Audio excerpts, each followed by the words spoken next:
All right, friends, and welcome back to another episode of Planning Free Life. My name is Paul Park, and I'm the lead pastor for a new church plant called Free Life Community Church that'll be planted in the city of Westminster this coming May. Man, it's coming up of 2021. Hey, I got my wonderful brother here. Not just my brother, but I think he's also my boss. I'm not sure how that works, but we're going to get to it a little bit later.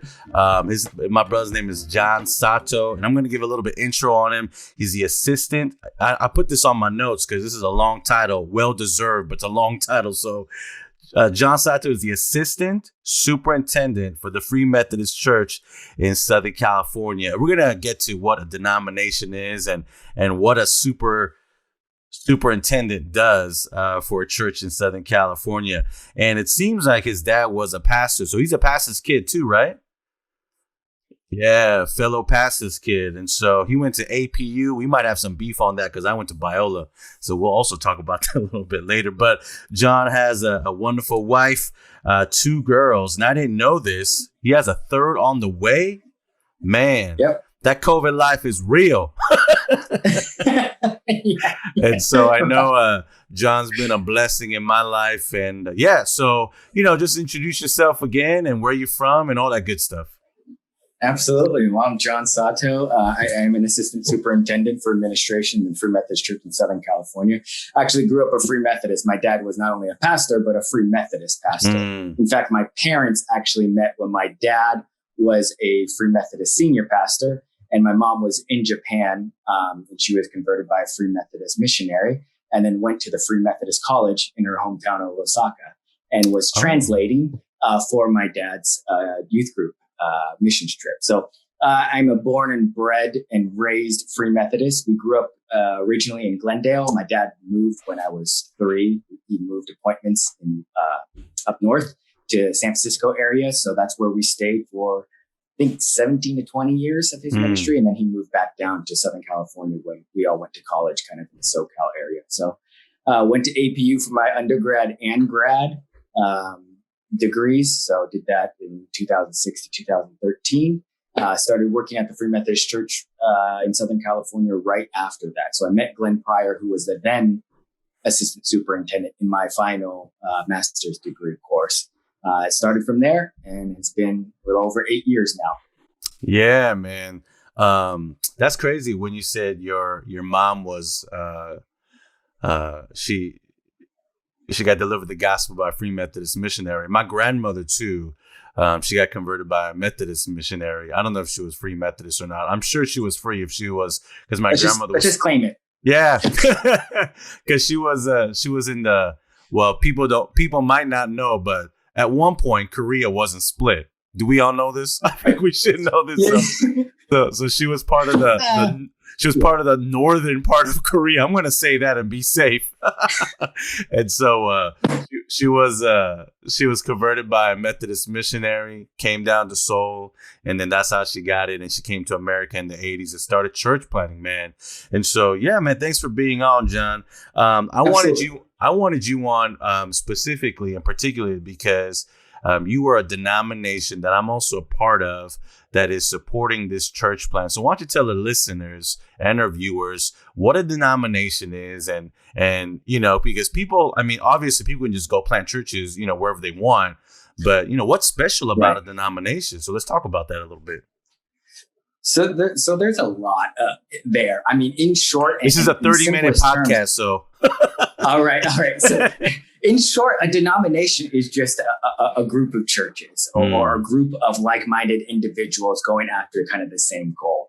And so, in that, I think there's a lot of ways and frames and ways to look at what a denomination is. For a lot of elders or for a lot of people who are ordained like pastors, part of being a denomination is being held accountable to a higher calling, to something else other than just, hey, I'm going to plant a church. And then theologically, if I run off the rails a little bit, who's there to kind of, be those guardrails? For us, a denomination is a structure. It's a group of people. It's a larger body that you're a part of. Yeah. And for me, I'll say a denomination is why I'm a part of a denomination, because we can do more together than we can apart. And so when we're thinking about the things of the gospel and movements and actions, you can affect Westminster, but part of what Paul is doing is also affecting the Free Methodist Church in Southern California, which then we hope also affects the Free Methodist Church North America. And so his effect is larger because he influences out. And so we're basically a group of churches in Southern California. We're the Free Methodist Church in Southern California. There's 24 conferences throughout the United States. And then there's conferences also, what we call general conferences. And then there's general conferences all over the world, in Canada, in Mexico, in Latin America, in India, all over the world. So a denomination is just a group of like-minded believers worshiping together. Yeah. And one of the reasons why I like the Methodist and there's a lot of branches of Methodism. There's Free Methodist and United Methodist. I was part of the United Methodist for a long time. But one of the cool things about Methodism that I see being more intentional. Yeah, I think intentional. I'm not saying that we're all perfect in doing it right, but being intentional is that global part, right? Reaching outside of our own communities, because that's one of the major emphasis and our passions of our church plant is to have all nation tribes, and the last part, tongues, right? We want to have different languages in our churches representing and worshiping and worshiping in their own Christian expression. But realizing also, because we live in America, there isn't a language gap. There's just a language difference, right? That's what I want to call it. And so, because if we call it a gap, then we're calling it that there is a space in between that nobody can fit. But that's not what we do as Christians. We bring all nations, all tribes, all tongues come together. And that's what Jesus commanded us to do. So that's what I love about the denomination is they're just looking outside of ourselves. And that also gives us, like you said, that accountability. Theologically, culturally, traditionally, that's not all about us, right? It's not all about what we do as a church. So I guess my question is, and you can freely speak or just, discern how you want to answer this. Why do you think that maybe denominations historically or maybe currently maybe haven't gotten the best, rep or the best, whatever, you know what I mean? The best name. Why do you think that? Yeah, I think there's probably a lot there. There's a lot internally and externally, a lot from inside the church as well as outside the church. A lot of that probably comes from more of the Eastern traditions, right? Being a little bit more historic when you talk about like the Catholic, Anglican, Episcopalian kind of church. As that's kind of grown, what I think it culturally comes into this is their inflexibility towards theological or polity issues, not political, but polity issues, that more and more individuals of the younger generation want to feel a little bit more flexibility from the institutions. As we're kind of seeing the culture understand that they can affect change, right? You can now, if you have enough followers, tweet American Airlines and they want to take care of it quickly because it's a PR issue for them, right? And they will actually respond. But things that, denominations and longstanding institutions aren't that responsive typically. And I think that comes off a little bit of, then what am I here for? Then what is my value as a person, as a believer, as a leader to this institution? And so I think denominations have gotten a bad rap because we've been institutionalized. When our mission becomes to replicate ourselves for perpetuity and just exist, that's what becomes the problem. And that's what institutions do, right? At some level, if you are the leader of a large institution, part of your mission might be your mission of what you actually put out there. But before that is, perpetuate the institution. Keep us going. Because you don't want to be that last leader, right? You don't want to be, hey, we have 160 years of the Free Methodist Church, and under Jon Sato's watch, we closed the Free Methodist Church as a whole, right? Wow. No one wants to be that type of leader, right? And so you have different things and different competing values for that. And I think what we're seeing now is that values-based leadership.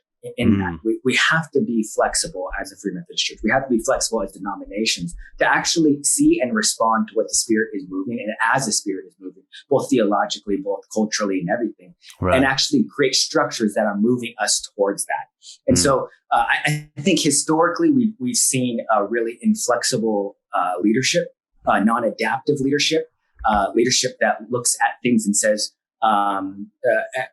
unjust things and says it's not that bad, or we don't need to change that much. We don't want to engage too far. Instead of saying, hey, we're the Free Methodist Church or we're any denomination, let's have that conversation. Doesn't mean that everything's going to change, but we're at least going to invite the conversation, have that. And I think what we're seeing from younger believers is a passion for values. They care deeply.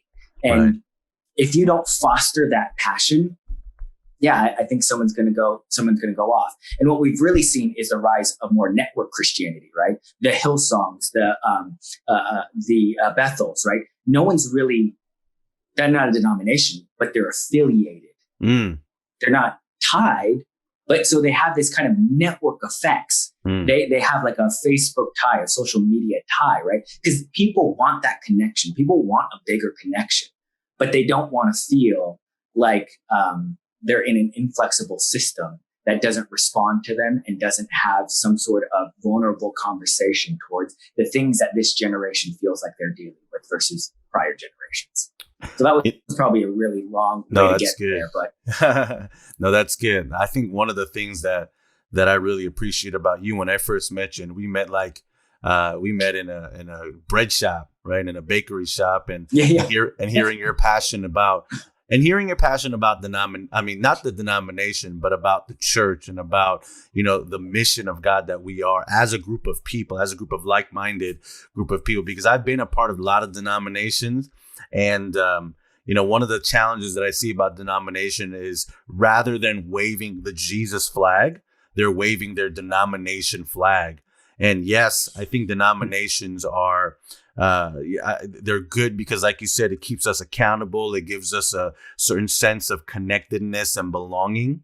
But at the end, we belong to Jesus. And if we're not going after that goal, it's just a club, right? It's just they say this a lot. Is your church a mission of God, or is it just a social hall? And I think sometimes, especially during this pandemic, and that's where I want to get to next, is we've seen churches that have been acting like maybe like social clubs. We've seen, oh man, they can't stand because their foundation is not Jesus. And that's what keeps us going. So thank you for that explanation. And so as we got into the pandemic, how have you seen denominations, especially the free denominations, experience it? What are the shifts that we've made in order to continue to kind of, I don't want to say do church in a new way, but continue to make church real, right? So I would say a lot of things right now. Something that we've noticed from a denominational or conference level is that leadership now is not solely based upon an attractional gathering model. Now, there's a portion of that in everyone's model, right? You have to get people there. You have to get people either to your church or to your sermon, or, you can't disciple someone who's not in front of you in some senses or in every sense. But when all of a sudden all of our churches have to go online, right? The values that you preach from in some senses aren't in an online sphere aren't going to be completely agreed upon on an online sphere. Not to say from those who actually go to your church or have history with you. But on YouTube, anyone can search your church now, right? Anyone can downvote you. Anyone on Facebook can tune in. And what we're seeing is a lot of people are tuning in from different areas, right? Before, if you were in Michigan, you couldn't attend a church in Westminster at that time. But now, a click of a button. So every consumer now can choose where they go, can feel more at home in different communities online, right? And we're seeing kind of this rise of different things that are happening even in our culture. Before, a long time ago, right? If you didn't know friends at school who had this specific interest, you didn't think anyone had this interest. But now you can search Facebook, you can search Reddit, you can search Discord, you can find people who care about this very, very, very, very, very niche thing. Sometimes it could be, I don't know, rock collecting. I don't know what that is. But I think what we're finding is that more and more Christians are having passions that they feel like the Lord is putting on their hearts, convictions that the Lord is putting on their hearts. And they're not necessarily lining up with the mission of their church or their leadership at that juncture. And so during this pandemic, what we're finding is a lot of people are reevaluating, where do we go? How do we feel connected? Who is our community? And how do we gather around that and affect actual practical change? And I think at the same time, right, you're seeing everyone go home and this pandemic, just like everything else, doesn't affect people equally. Those in the lower class, all of a sudden stopped having jobs. Me being in somewhat the middle class, right? I just work from home. My pay doesn't change. My life doesn't change. The only thing that changes is the practicals of how I do my job. But it doesn't change that I do my job, that where my next paycheck is coming from and everything else. And then so we're seeing more and more people, I think, want to see justice in our society. So I think we're even seeing this rise, right? We're seeing more and more people talking about a $15 minimum wage, even the Senate and Congress, kind of talking about that. Because as we're kind of seeing this as a society, we're saying, wait a second, that's not fair. They have to still go to work and they're being paid pennies on the dollar. And or they're helping me by Grubhubbing or Instacarting, right? And they're being paid what? And they can't make rent right now. And so people are wanting to get involved at a level. And what we're seeing, I think, a lot is churches that aren't necessarily involved with their communities. People are finding a way to get involved with the communities. And so when church doesn't become a place where that's one of your primary mission points, that's right. I think that's where we're kind of seeing some of the misses at this time. Like you're saying, when it becomes a social club, that's right, instead of a place where the gospel is preached, instead of the place where Christ is saying, hey, who are the least of these? And how are you ministering to them? How are you sacrificing for them? How are you creating justice? How are you bringing the gospel in a tangible way that's right, to them? Then I think we're finding, hey, this is a plateau, or this is honestly a drop off in some situations. Oh, that's good, John, because I love what you said about tangible, because I always preach that to our team, tangible faith. One of the greatest things Jesus was able to do, because he is God, is show, not just preach his power, but show his power, right? Not to preach compassion, but to show compassion. And I think sometimes the church has missed that due to, obviously the Western culture being so individualistic at times. And so we might have to get back to that. And I think we have to get back to that especially as the church, if we're going to be the forefront of, moral foundation, ethical foundation, especially in a time where, like you said, like even the word justice is so polarized, the word definitions and what we mean by what word. And so even in our church planting journey right now, we don't have a building at the moment. We're planning on gathering for corporate worship, but man, we're getting out there. I mean, we just served the community college basketball team snack bags. We just served like 60. It was crazy. Yesterday, at the time that we're recording this, I'm saying yesterday, one of my church planting partners, he said, I got given 60 cases of water, and I have somebody to give it to, but I don't know how to get there. We don't have a truck. So just think about it, people. I got a Camry. The other brother got a Versa, Toyotas, right? It's tiny cars. And I got my daughter with me in a car seat. And we fit 60 cases in these two cars and shipped it to Family Housing Association, where our little deed was able to feed the community and those that are without. So we're just doing our little part, and it's so awesome that you're so passionate about that. And that's a great segue into talking a little bit about justice and talking a little about equality. Yeah. Obviously, people are watching this on YouTube online. We're both Asian Americans, and in Asian American leaders, working in a majority culture denomination or a church system, it can be difficult at times. And one of the things that I loved about your passion was to continue to grow ethnic leaders as pastors. And that's one of our emphases in our church. As different languages, we want to continue to empower the next generation of pastors. And so just talk to me about what your thoughts on how we can do that to our ethnic communities, and continuing to empower maybe those that aren't familiar with what I guess church success looks like. I'm not trying to say there is a certain type of church success, but a success where the gospel can be, people are learning how to exegete correctly, or learning church strategy so they don't fail within 6 months, right? So how do you think, what do you think our denomination, or just networks in general, churches should be doing for the next generation of ethnic leaders? That's a big and giant question. That's why I gave it to you, brother. Let me just say this, so my dad is a fourth generation on his side, and obviously my mom is a first generation, so on that side. But the PCJC was founded after internment. What's the PCJC? The Pacific Coast Japanese Conference, which is a sister conference of the Free Methodist Church in Southern California.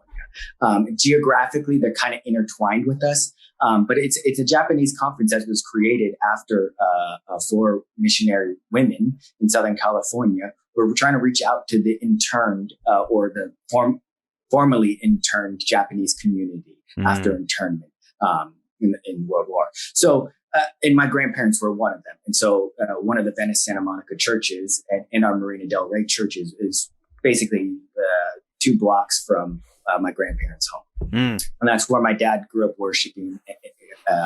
And, as kind of things have changed, right? You even see generations. I'm full Japanese. You don't find that a lot in America anymore, I guess. But as you kind of see the generations, right? And I grew up with a lot of Japanese individuals, a lot of Japanese brothers and sisters in Christ. And as kind of we grew up and branched out a little bit, right? The culture has us really more intermingling as much as possible, right? But that's different for everyone. And everyone's ethnic experience is kind of different in cultural experience. I grew up in a predominantly Black neighborhood, but I went to a private school which was predominantly white. So I didn't fit in. I was chastised at school for hanging out with a place where I felt like I could be me. And people could understand, even like Paul was saying, like the fact that he invited me to have coffee at a Korean bakery, right? That's not something I've experienced as a leader. Yeah, I don't know if that was Korean bakery, but I think it was a Chinese bakery. Was it? I think it's all good. Oh, it was 85? It wasn't. But it's all good. No, Koreans run it. We go there. Aren't they all the same? But in this time, I think what we're finding when we're finding younger generations, even mixed individuals, it's a new experience. And if we're not looking at that new experience and trying to figure out, so I'll be candid, right? I'm concerned about my kids' generation. And that's my passion for this church. My daughters are both Latina. I adopted both my daughters. They have an Asian dad and a mom from South Dakota. White mom. Super white and super Japanese, right? We even asked, like, how are they going to identify? Are they going to identify as Latina? Are they going to identify as Asian American, as half? What are they going to identify, right? But there's no box for Addie and Charlotte. And growing up feeling like there's no box in the church for you, there's no gospel for you, is a painful place. And what Paul is doing, and I think what Free Life is doing, is trying to find people's boxes in the gospel. Because for so long, they've been said to, hey, Paul, lay down you being an Asian American or Korean American at the door. This is Christ. It's like, well, yes, but no. Paul is fully the gospel, who he is, his story. And he should be able to have that story within the walls of the gospel. And he should be able to have that experience. And his kids, and his kids, and his friends who are mixed, who have different stories, who are 1.5 generations, or, they should all have their own stories within the gospel and be able to see themselves within the gospel, because that literally is the gospel message. If no one really reads what Jesus was doing throughout the gospels, A lot of that Jew, Gentile, all of these things were problematic in the New Testament. And he was basically saying, really? We're going to go there. We're going to do this. How many times do I have to talk about this? How many times do we have to break down these walls? How many times do you have to realize that you are part of the gospel story, and your story, who you are, can be part of that? So what Free Methodist Church is doing, and my passion for this, is finding leaders like Paul who have a passion like this and trying to platform them. This is not going to be a top-down thing. I don't think any type of justice can really be a top-down thing. Hey, we're going to be justice oriented. We're going to slam it down your throat, because those who aren't going to do it. But it's really a bottom up, and the passion and the excitement that I have for Paul is his passion in this, knowing that this is bubbling up other leaders. And we are stronger now because of Paul's leadership. And we're connecting Paul with other leaders throughout not only our conference, but our denomination, who have the same passion. And there's more and more of this passion being bubbled up, of trying to find everyone's story within the gospel so that they can feel like they belong and they have a place as well. I went on a little bit of a tangent, but that's what the denomination's doing. Yeah, no, that's good. I think what I got out of it is continuing to recognize the stories of all people, of all men and women, and then making sure that, first of all, it has to be aligned with God's will. We got to be, we don't want to say the box of God, but there is a certain standard that God requires of us, and we have to be real about that.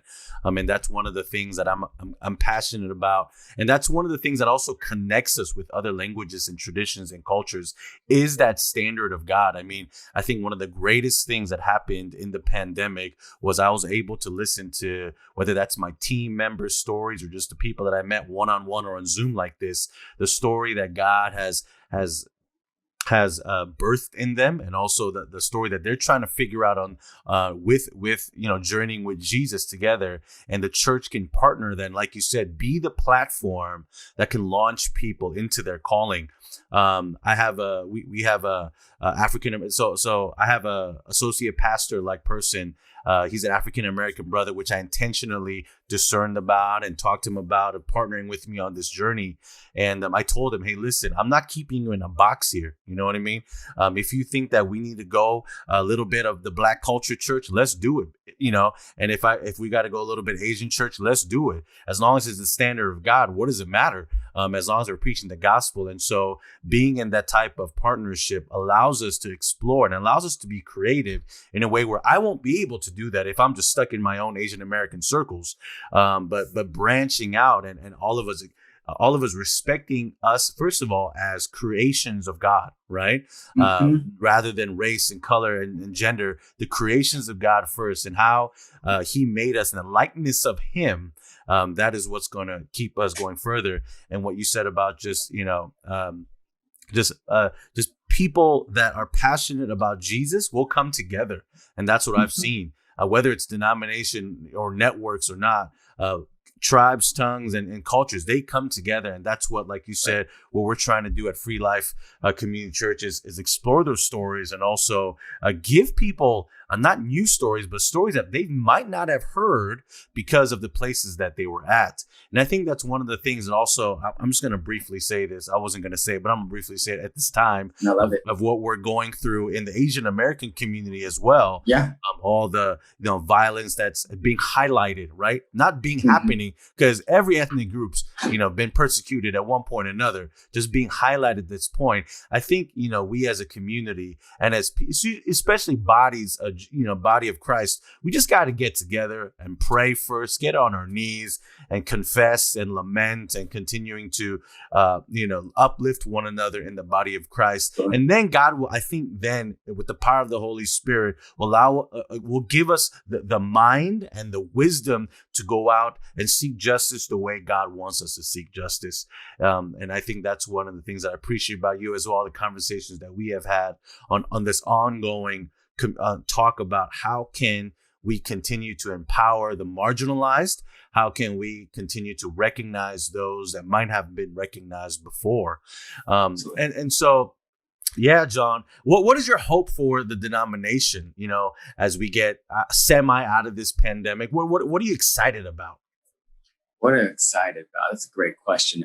I don't know how we're going to really get out of this pandemic. I think it's easy for us as leaders and to kind of think about, hey, the way things were, let's go back to the way things are. Regardless of the vaccine and how it goes, social psychology and everything, we're going to be in this hybrid model probably for a long time. And we'll probably be in a hybrid or non-recovery economic model for a long time as well. Things are going to change. Things are going to be different.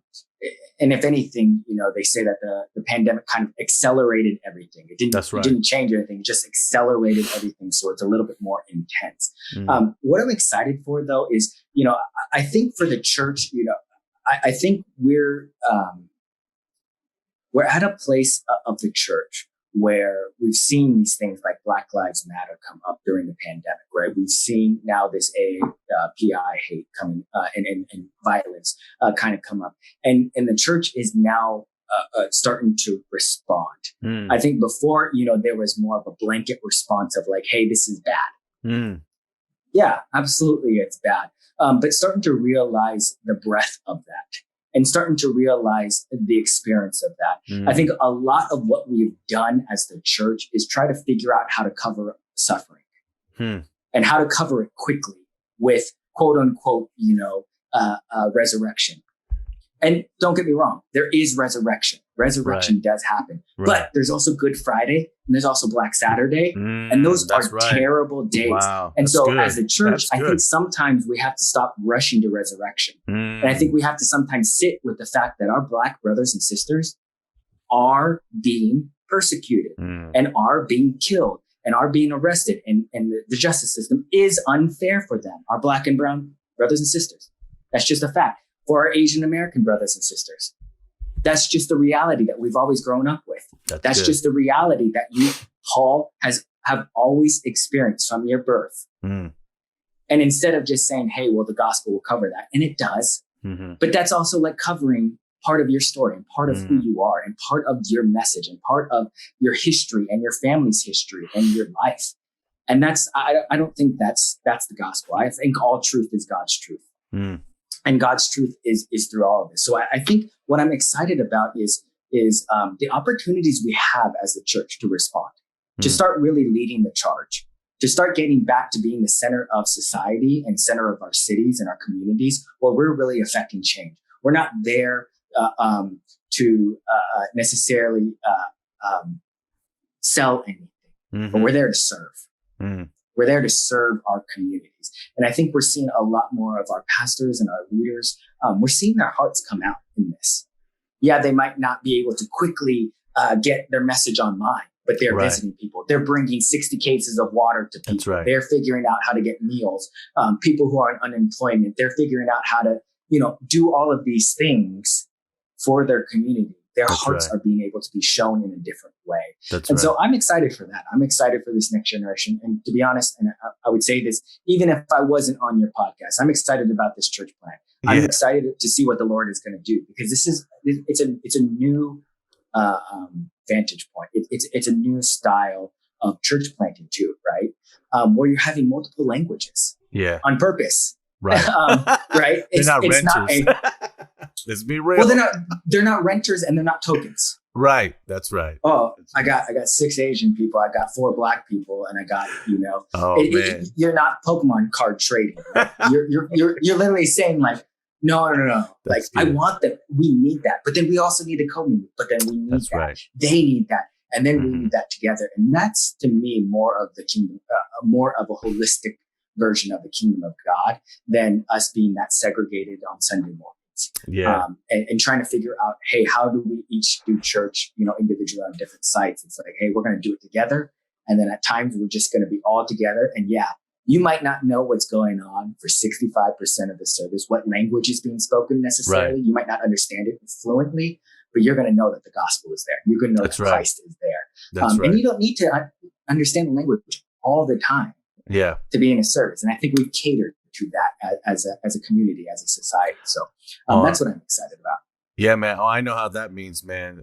Talking about language, you don't need to know all the language all the time. I mean, one of the reasons why I think God gave me this calling of continuing to bridge and rope different cultures together is because when I saw a Tongan pastor pray over a Filipino kid and he came to Christ, what more can you Right. say? What do you need? Yeah, in their own languages. I mean, the only language I heard was Holy Spirit. And so, I mean, if that could happen, I mean, listen, if Jesus, like you said, the resurrection could happen, I think we can get some people together. Right.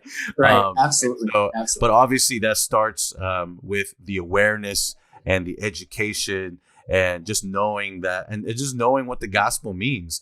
And I think, John, you being in the denomination, I mean, that's probably like the biggest draw out of other than Larry Walkermeyer, just pulling me in.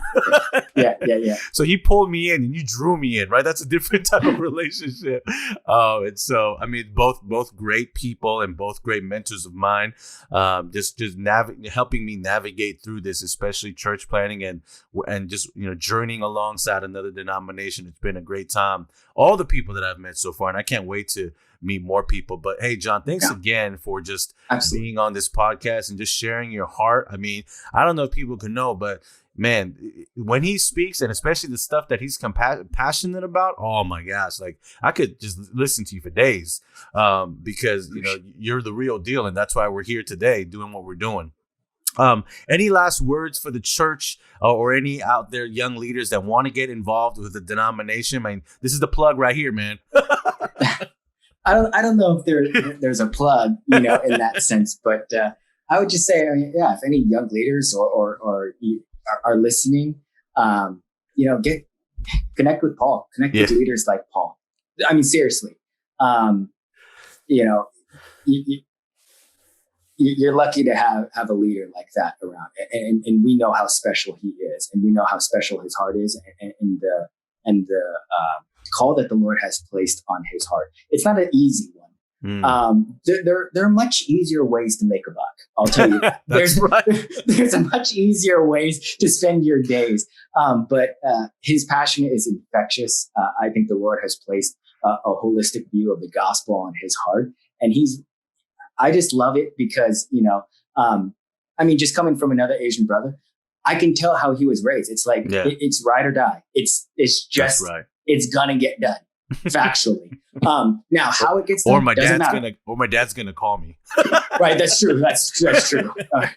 You are disappointed. No, thanks.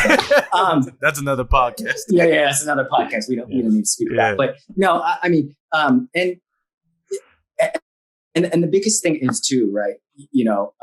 The saying that's going through my head a lot right now is, you don't rise to the level of your goals, you fall to the level of your systems. And our leadership is trying to change our system. Our systems need to change, not only internally in the church, in the Free Methodist Church, but in the world. And we're falling to the levels of our systems. We're seeing our justice system fail us. We're seeing the church fail us. We're seeing all these things fail us, our government fail us, because that's our system. And we want to change that system. And we want you to be a part of changing that system with us, because we have great lofty goals, but we are always going to fall to the level of our systems. That's always going to be our default. And if we don't address those, if we don't look at that, if we don't talk about those things, if we don't open-handedly say, what is going on here, then we're always going to be at the same place. It's just going to look a little bit different for a time because our goals are going to change, but we're going to drop right back down. And so I would invite you. I know that probably a lot of people listening to this have probably been, understand, from their language vantage point or from their ethnic background, or racial understanding, they felt outcast in some senses. And there's a home for you. And it doesn't have to be just, hey, let's plug this, the Free Methodist Church. Right. I want you to hear from our hearts, from Jon Sato and from Paul Park. You have a home in the church. The Lord loves you, and he wants you. And you are worthy and you are beautiful the way you are. And we love that gospel in you. So if we can invite you to kind of continue with Free Life in the Free Methodist Church, that is absolutely wonderful. But if not, we'll still love on you. Amen. We'll still care about you. We'll still love you. We'll still love you. Yeah, I love it. Well, I llove this guy, and I appreciate your time, and I appreciate the opportunity. Yeah, obviously, the next time we do this around, we're going to be in person. We're going to go to the Chinese bakery, 85 degrees, and have some bread. And so we're gonna get that going. But I can't wait to see you again, brother. It's been too long, and so just thank you again for hopping on Planting Free Life with Jon Sato, man. It's been great. Thank you so much. God bless y'all.